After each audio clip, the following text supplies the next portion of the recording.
وإذا مسكم الضر في البحر ضل من تدعون إلا إياه فلما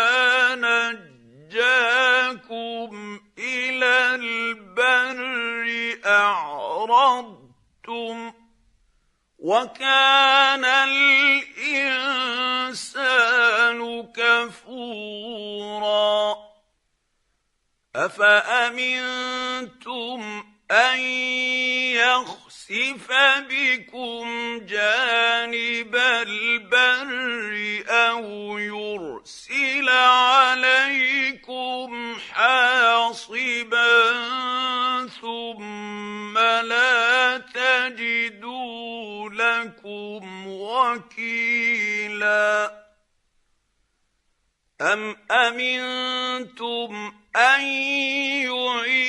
يعيدكم فيه تارة أخرى فيرسل عليكم قاصفا من الريح فيغرقكم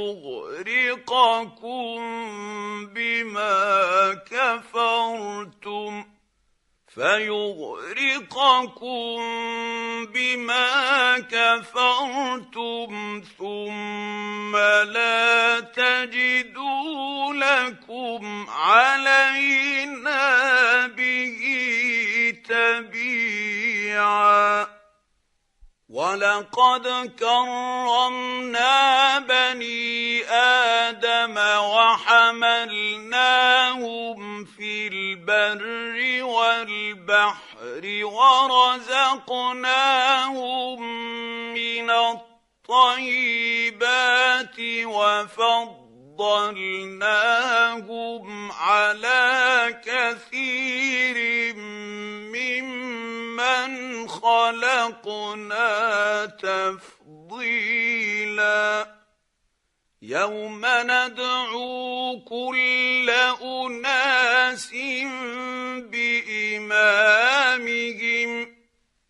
فمن أوتي كتابه بيمينه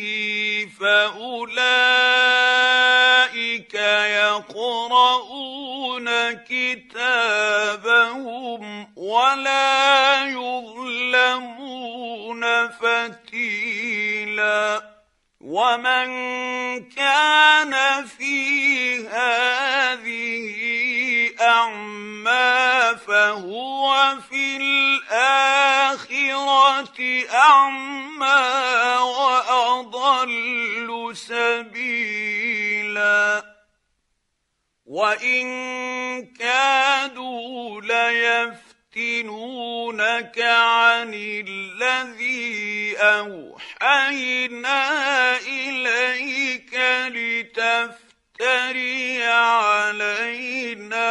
غيره وإذا لاتخذوك خليلا ولولا أن ثبتناك لقد كدت تركن إليهم شيئا قليلا إذا